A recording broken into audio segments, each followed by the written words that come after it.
Hello and welcome. Before getting into this self-inflicted torture challenge of tedium, I want to give the few people watching who don't know about this game and are actually watching this video a quick explanation about the game. Most Pokemon games, it's defeat an evil team and the Pokemon League to become champion. This game is focused on completing the first Pokedex of Sinnoh, or as it's called in this prequel game, Hisui. To get a complete Pokedex of just having one of every Pokemon, you have to get all Pokedex entries to a level 10 of completion, then you can catch the God of Pokemon. But God wasn't good enough for me. No, I had to go a step further, a painful foot on glass with lemon juice step further. You can get one rank higher than level 10 on your research for a Pokemon's Pokedex entry. Perfection. Instead of a number 10, it appears all sparkly in the Pokedex. In general, it's pretty easy to know what you've got to do. Catching so many of every Pokemon is the only always used task to complete an entry. For very common ones, there's defeat so many Pokemon, use so many of a particular move, evolve Pokemon, use so many agile or strong moves. There's also a bunch of others, catch sleeping Pokemon, catch Pokemon without being spotted, defeat Pokemon with a certain type move, catch flying Pokemon, see so many Pokemon jump out of deposits or trees. It's a lot of stuff. But when you're doing this for hundreds of Pokemon, it stops being complex and just becomes time consuming. There are even some entries tied to side quests within the game, probably the most interesting of the criteria you have to hit just because they're the unique ones. You might be thinking, why? Just why? Why put yourself through this? Do you have anything to gain from this? Is there a reward? Well, outside of a very, very mild scraping of dopamine, there's no reward for fully completing the dex to a perfection standard. Getting everything to level 10 gives you the shiny charm. Shiny Pokemon being rare colour variants of the Pokemon you see all the time, the charm increasing your chances of spotting them by a good amount. So, there's no reward. Should I touch grass? Well, yes, but obviously that's never going to happen.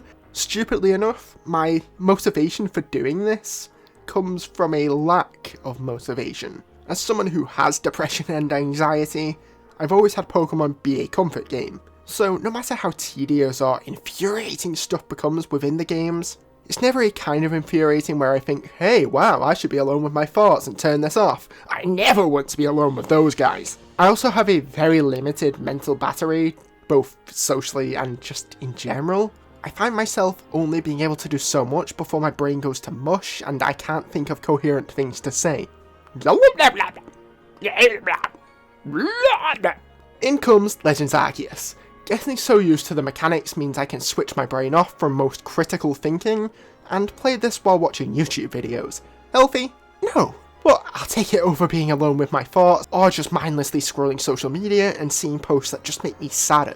Pokemon isn't a cure for my mental health. It's merely a distraction, but damn I appreciate it.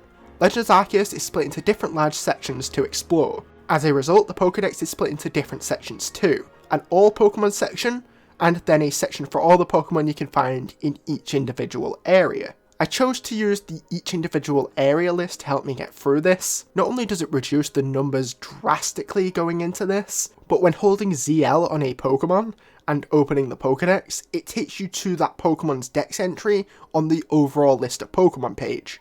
It's a very convenient feature I only found by accident when playing for this challenge. Fully evolved Pokemon that need 40 or 70 strong attacks of certain moves tend to not be as bad as you'd expect. They tend to be Pokemon that you can find as Alpha Pokemon.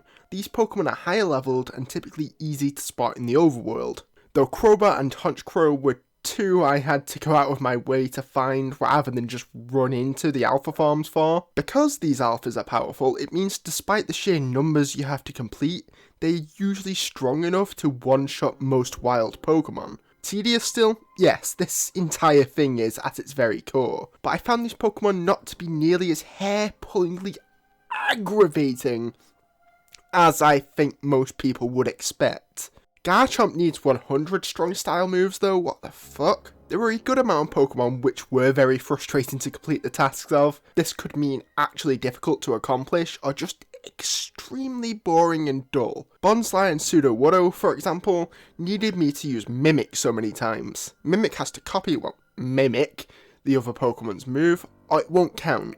Mimic thus needs to go second, be again something that won't one-shot these two Pokemon and can only be used a maximum of once per encounter. These two were probably on the shorter end for how long it took to complete the entries for, and yet they're two of the ones I remember as the most frustrating. Magikarp was my go-to for completing this, but unlike when I did it with the evolutions, Magikarp's Pokedex entry for using Splash so many times was already done, so it felt incredibly slow making progress. Baby Pokemon in general were probably the most consistently awful assortment of Pokemon to complete stuff for. Catching them unaware and worse, sleeping is so frustrating. Thankfully you only have to catch one sleeping baby per species, but these little shits are so weak that even when I'm using them in battle, they'll just drop to the lightest of hits from Pokemon unless they're like 20 levels above the opponent. Mantike is the exception though, didn't need to catch it sleeping and was actually not too terrible to use in battle for me.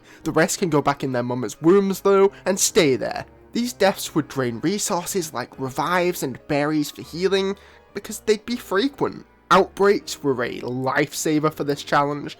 Not only were they great for finding shinies, which gave me that little dopamine boost I needed to see this challenge through to completion, but they were helpful towards completing tasks too. I'd use one of my level 100 trio to tank hits from gangs of Pokemon I needed to see so many moves from, combining that technique with killing them to boost the levels of my lower level Pokemon in my party. These were obviously also helpful for capturing any Pokemon I had to capture, so many of which I was still missing. Recovery based moves like Soft Boil and Roost were dreadful to deal with, requiring me to be damaged, so sneaking up on Pokemon was no longer a tactic, and instead having to find something weak enough for my Pokemon to tank hits from, but that also doesn't run away. I found Snowrunt's quite helpful for this on my more mid-level Pokemon. Honchkrow was a very tedious Pokemon for me, and I'm someone that loves Honchkrow. When deciding I was actually going to do this challenge, a lot of my dex was already filled in for certain Pokemon, just from my initial playthrough of the game. But beyond the level 10 ranking thing, Honchkrow stuff was basically empty, with me not really knowing where to find them. Still needing alphas to be caught, flying ones to be caught, a lot of moves to be used, and them needing defeating, and with fairy type moves for some of those defeats. I know it sounds like I'm complaining a lot, and I am. That's what I do, but despite all I've said, if this game had DLC and added another 100, hell, 200 Pokemon, I probably still would have perfected the Pokedex. That's because the core of this game is just so fun. There's a lot of annoying elements when perfecting the Pokedex, but the base of the game of just running around and catching Pokemon is so fun. Hitting Pokemon in the back in particular has such a satisfying feedback to it that I could do it all day. If the core of the game wasn't this much fun, there's no way I would have stuck through this. Hell, I wouldn't have beaten the game if I didn't enjoy it to some extent. There's so many great games always releasing that I'm not going to sit and play something I think is just okay. Even if all I did was play video games 24/7, that time would still be better spent on games I enjoy rather than just random ones I don't like. I actively love what this game did for Pokemon. I was losing hope for the franchise. Gen 7 I thought was great, but super slow paced cutscene wise, making them just not fun to replay for me. Gen 8, or should I say Sword and Shield, I just didn't like. Loved most of the new Pokemon though, and the DLC was pretty good. And the Diamond and Pearl remakes were almost my breaking point with the franchise. But this game restored my love and my hope for the future of what's probably my favourite video game franchise. I also love Pokemon Scarlet and Violet outside of the major performance issues, by the way. Restoring my love for one of my favourite franchises of all time made me passionate enough to see this through to the end, alongside it just being ridiculously fun. I wouldn't say any entry was particularly fun, but there were some Pokemon I found myself actually liking more after using them in this challenge. Mantine was a big one. I've always liked a lot of those rarely appreciated Gen 2 Pokemon like Mantine, Granbull, Stantler, and Girafarig, but Mantine was the one I had almost no experience in using, despite liking it. And yeah, this just made me like it even more. Rhyperior is a Pokemon I have always had mixed feelings on because I do like its design, but I like Rhydons way more. But I prefer using Rhyperior in battle. This game made me like it even more anyway. Having such a wide move pool made it a resource for completing the Pokedex. I had 3 main team members for completing the challenge, none of which were my team for actually beating the game, just the 3 Pokemon I thought seemed super useful. Those were Rhyperior, Gardevoir, and Dusknoir. I probably used Gardevoir the least of the 3, but it did make me like it a bit more as someone who isn't really a fan of super humanoid Pokemon. I didn't like Dusknoir more after this, but that's because it's always been one of my favourite Pokemon of all time since its introduction. Pachirisu is the worst Pokemon in the whole challenge, specifically Tree Pachirisu. All tree Pokemon are annoying, but to me, Pachirisu is without a doubt the worst.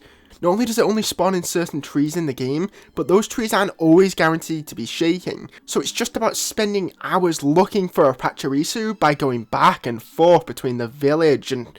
You look at a Pokemon like Aipom, which also has this issue, but, the number you need is lower, but when one of the trees it spawns in is shaking, it's definitely Aipom. I could have looked up the rates for these types of Pokemon appearing, but with how insanely bad my luck was to even get one to spawn, I feel like looking this up will just frustrate me. I had perfected a lot of Pokemon before I even saw one tree Aipom, and collected numerous shinies. But Pachirisu, you need 25, and I have no idea which trees they're more likely to spawn in, and you encounter Burmy constantly. It's so frustrating. Nosepass was a close second for worst Pokemon for this challenge, but because of leaping from deposits instead of trees, although it's basically the same thing, mechanically. Shiny stories! A big part of this game for people is shiny hunting, so I'll mention some of my standout story moments during the game. One of my best shiny stories is catching a shiny Togepi from an outbreak, walking a few steps after putting back autosave on, then seeing a shiny Paris and immediately having to swap to manual save again. Best shiny catching story is how I went to a Roselia outbreak and there were 2 shinies right there. Then after catching them, and some regular ones, another shiny Roselia appeared. These weren't even my first shiny Roselia, though one was the first I'd evolved, so I guess I can at least keep a couple of those unevolved to make a Roselia bouquet. It's similar to my other story of finding 2 shiny Growlithe in one outbreak. I had hunted for a regular shiny Growlithe for so many hours. Whenever there was an outbreak, I'd go to them while completing the Pokedex challenges. I suppose I should go back to talking about why I did this all to wrap up my thoughts on the experience. I know that most likely when clicking on this video you just wanted to see the process of completing this dex, or me losing my sanity doing it, or something similar. But I hope for those of you that have made it this far, you take away that if you have something fun to do, it's not time wasted. You don't always have to be productive to deserve to be alive. Sometimes giving ourselves these goals helps us continue. It helps me, and I hope that for anyone struggling who is watching this right now, you know that you're enough. You're you, people want you around, and you deserve to be around. That is why I did this challenge. Thank you for watching, and I hope you have a lovely day and life.